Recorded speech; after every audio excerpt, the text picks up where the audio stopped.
बाज़ लोग जो है वो सर्दी के दिनों में शॉल ले लेते हैं, और शॉल इस अंदाज से लेते हैं कि मुंह भी छुप जाता है। बाज़ लोग पूरा अपना जिस्म लपेट लेते हैं, तो बाज़ मफरल भी सिर्फ गले में लटका लेते हैं। तो शॉल पहनकर, मफरल पहनकर नमाज पढ़ने का क्या हुक्म है? शॉल पहनकर या चादर पहनकर आप नमाज तो पढ़ सकते हैं, उसमें चंद बातों का ख्याल रखा जाए। एक ये है कि जो सर्दी की गर्ज से जब आप ले रहे हैं तो सिर्फ लटकाना मकसद नहीं है, उससे आप अपना जिस्म ही कवर जो है वो करेंगे।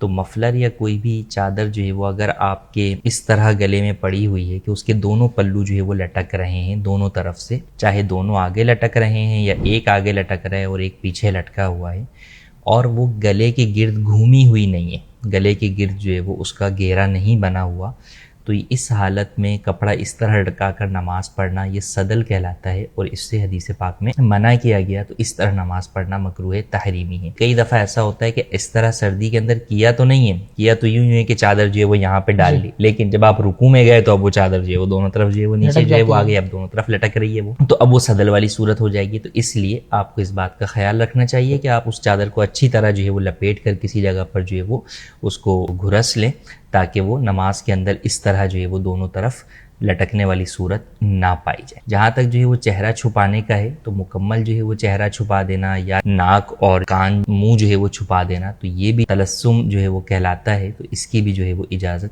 नहीं है, इस तरह नमाज पढ़ना भी मकरूह है। तो आप चेहरा जो है वो इर्द गिर्द लपेट सकते हैं, लेकिन चेहरे में जो है वो मुंह और नाक को जो है वो आप खुला ही जो है वो रखें, और नमाज जो है वो इस तरह अदा करें। और इसमें तिलावत के अंदर भी आपको जो है वो आसानी होगी। तो यूँ नमाज के अंदर सिर्फ जो है वो नाक और मुंह जो है वो छुपाना ये भी जायज़ नहीं है।